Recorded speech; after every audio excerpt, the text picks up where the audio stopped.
Hey, what is up guys? It's your boy Speed here, and today we're going to be talking about one of the fastest farming carries in Dota 2. And no, I'm not talking about Alchemist, I'm not talking about Medusa, I'm not talking about Luna, we're talking about Bloodseeker. Not only is this hero one of the fastest farming heroes in Dota, it's also one of the best laners in Dota. The only downside really to this hero is that in teamfights, it's relatively kiteable. If you can burn his BKB, he can struggle, but today we're going to be talking about how to circumvent that, how to make sure you are the most farmed hero on the map every single game, and let's get into it. Also, I want to tell you guys that if you've been struggling with solo queue and you're looking to get to the next rank, I'm going to be able to help you. Like, literally, with the GameLeap website, I'm going to give you guys guides that are going to make it unbelievably clear on what you need to do. So if you've been stuck in the solo queue grind, you don't know what to do, and you want to become absolutely broken, but like actually, you want to become much better at Dota, and you want to take it more seriously, the GameLeap website is going to help you do that. So click the link down below, I'm going to help you get to the next rank, and I'll see you there. Alright, so let's start by talking about his very weird starting item build. We see a triple slipper fairy fire branch build. The reason why he does this really, I believe, is just because Bloodseeker's incredibly good at trading. You really do want to double down on stats, and he doesn't buy tangos here, and I think that's largely because he honestly knew his lane would be incredibly easy. Obviously, your lane isn't always going to be this easy. For instance, sometimes you have to lane against a Viper, or an Underlord, or a Razor, and those are generally your counter matchups, these heroes that just kind of man up, right? These heroes that shut down Bloodseeker in the early levels, or just as the laning stage progresses, are generally his counters. But when you have something like a Bane as your position 5, and you're against a pretty mad laner like Grimstroke, and a hero like Bounty Hunter who can't pressure you, you're going to be able to free farm, and doubling down on stats is exactly what you should do in these scenarios. On top of that, to go even further, the first item he buys is even a Blades of Attack. Now, I don't recommend this every game. In fact, in a lot of games, I actually recommend you go Treads. I think Treads generally are the better boot on this hero because you actually desperately need the mana from Tread swapping. The extra agi feels incredible in the early laning stage before you have points and Blood Rage. So in general, Treads are better. They're an earlier spike in the lane, and that's what you should be going for. The other item that's really common to go for is Magic Wand, or at least just Magic Stick, as you will be spamming Blood Right. The main things to understand about Bloodseeker in the lane are going to be showcased in this clip coming up here. Number one, anytime you have a very favorable matchup, you should be stupid. This trade on paper, where he's trading into a range creep behind the creep wave for the majority of carries, is not a good idea. For Bloodseeker, it's totally fine. Why? Because every last hit you get gives you about 60 health. That one even gave him 70 as he's now level 3. As a result, these quote-unquote bad trades are just favorable. And so you want to go crazy, you want to go a little bit stupid when you're playing this hero in a good matchup. Now, if you're completely free farming, you want to rush your Javelin as soon as possible. The high attack speed of Bloodseeker, especially when you have your Q, is incredibly powerful. On top of that, in terms of the skill build, what you want to do is get Blood Right at level 1. You should be using it for range creeps, and if your position 5 has a stun, such as Nightmare, Lion Impale, or even something like Crystal Nova as a slow, you should actually be using it just as a harass ability. So either range creeps or as a harass ability off a stun or slow. That's your best bet. After that, you want to put 2 points in Thirst, right? So you should be 1 point in Blood Right, 2 points in Thirst, 1 point into Blood Rage, back for Thirst, 3 points.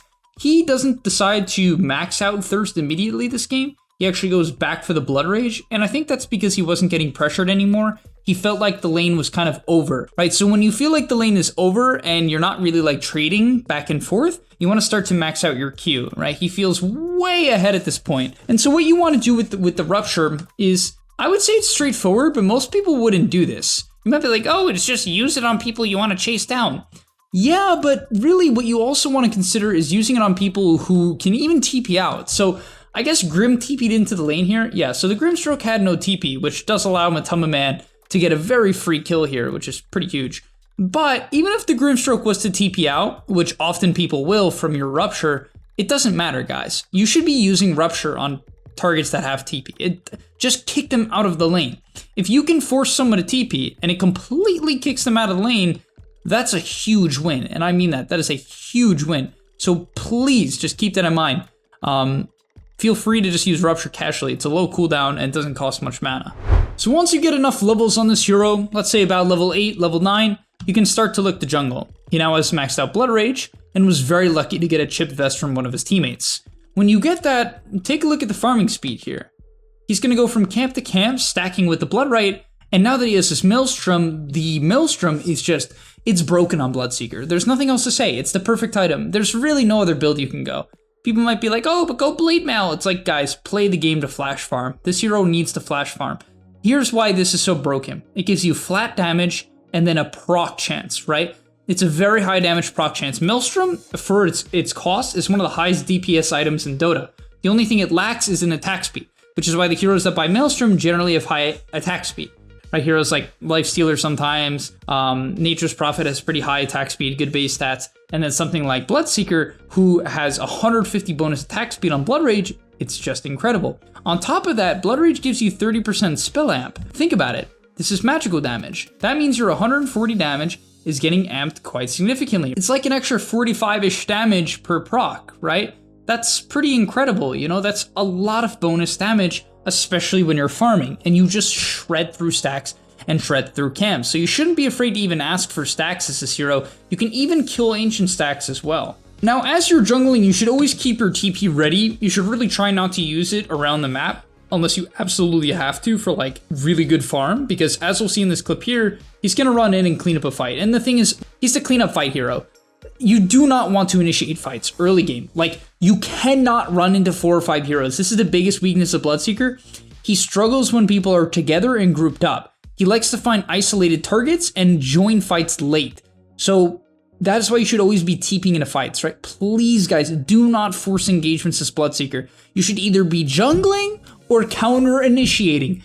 If you keep it to that, you will giga snowball. If you go crazy, like I know a lot of people will, you're gonna die. You're going to run into a tiny, he's gonna click his Q and his W on you, it's gonna do 3/4 of your health, and you're gonna have to run back. And you might be like, oh, but I can heal. It's like, yeah, okay, great.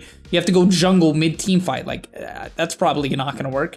And as we'll see here, he's actually gonna kill the Ancients, right? A double stack of Ancients, no problem. The Thirst completely heals you up. It's extremely efficient, extremely fast, and this is the power of the Bloodseeker. If you can win your lane, all you have to do really from there on out is your pretty standard farming rotations, right? Through the triangle, up to the top side. If he feels threatened on the top side, he'll go back towards mid, back towards his tri-camp, and, you know, after he clears mid / a tri-camp, he'll go, you know, just back and forth as he actually feeds. And I honestly suggest, this might sound a little bit crazy, but I honestly suggest dodging the majority of team fights until you have BKB. You're not going to do very much in team fights unless you are like literally 700, 800 movement speed in the early game. So unless it's super favorable and there's a bunch of low HP heroes, I just wouldn't recommend showing up. Even here, I understand why his team is going, but it's just so risky. You really, really got to be careful. Fortunately, he does get a really nice rupture onto the Slaughter. The Grimstroke went out of position and they did catch him off guard. But as you'll see in this clip here, you know, your hero just isn't sustainable. It does not live through burst damage in the early game. It's very susceptible to magical damage. So I understand what Matamaman's doing here. He saw a gap. He thought they were going to split up. They used the Razor as kind of like their bait there. The Razor died. You know, the enemy team got a little bit too comfortable and they got pickoffs. But it's a big debate in a lot of games. And you got to be really careful because this hero's, I wouldn't say it's too snowbally. It scales fine, honestly. We'll see that. It's a fine scaling hero, really. It sounds kind of weird, but it does. Either way, you really just want to take these different and long drawn out fights. And immediately, once he picks up the BKB, we're going to see it really start to pay off. Also, in terms of talents, I'll just quickly show it to you guys. 30 Blood Rage attack speed, and then 10% Rupture initial damage. You should take these talents every single game. I think there's really no exception to that. They're just extremely powerful. I'll go over the other talents quickly as well. At level 20, you should take Rupture cast range. And at 25, you almost always take Rupture charges. Honestly, the Rupture initial damage with the Rupture charges is just incredible. It really is. It's just an unbelievable amount of damage. Like 20% of someone's HP just boom, gone. Is kind of insane. And then you get 2 of that, which is pretty nuts. So this hero really has some crazy talents, really, really strong talents. And yeah, you should take all the ones on the right, basically. But yeah, as I was saying with the BKB, he does a great job, Matamaman, on dodging the initial gank. Gets the Rupture onto the Slaughter, who's absolutely going to be his main Rupture target this game, and then just annihilates the Slaughter. Look at the damage there, right? The Maelstrom procs with your 180 extra attack speed from Blood Rage just melts heroes as he rips through the Tiny as well, getting himself a very nice double kill. Now, as his next item, he ends up going for a butterfly. I think he feels like Slaughter is his counter. I even believe that the Slaughter was a counter pick to him this game. It kind of goes both ways, because obviously Rupture is good against Slaughter. You know, it's a hero that needs to run around. It's pretty simple to understand. But at the same time, the bash from Slaughter kind of ruins the BKB timing of Bloodseeker. And as a result, if you can't get through that, right, if you can't get away from the Slaughter when he gets on top of you, he's going to burn through your BKB because he's going to bash you through it, and then you're going to die right after. And so this butterfly giving him 35% evasion is going to allow him to potentially survive through that and get into the team fight, right? Just maybe even man up to the Slaughter. However, the other items that you typically will buy on this hero, the main items you'll see is either Basher, if you just need a bit of control, maybe your team lacks control. Manta, if there's things to dispel, or you don't want to have to insta BKB every team fight. For instance, if they have things like CM Frostbite or Skywrath, it can be really nice to go Manta even after the BKB, because then when you get Frostbited or you know, Concussive Shot or, you know, slowed or whatever, instead of having the BKB off every disable, you can just instead use your Manta and save your BKB to really kill a key target. Alright, skipping ahead towards minute 32 here, we're getting pretty far into the game. I will say a couple things. So he's got his Basher now, he's got his Butterfly, he can start to man up. He still has to be very careful about getting jumped by Tiny and losing the majority of his HP at the beginning of the fight. Once again, that's kind of the weakness of your hero. You're relatively burstable, and then if you get your BKB forced, you'll often just get kited for the entirety of the fight. So you gotta be careful about that. But one thing I will say that I disagree with here is I don't understand why he goes for the Satanic before the Shard. The Shard on Bloodseeker is honestly very good. It's 2% extra damage of their maxed health as pure damage, and it heals you for that amount. So it's like pure damage lifesteal. It's really incredible, and it's really good against high HP targets. You know, Slaughter is obviously pretty high HP. It makes every single one of your auto attacks do... Actually, I'm not even going to try to do the math. I don't want to know. But also there's like a Tiny, right?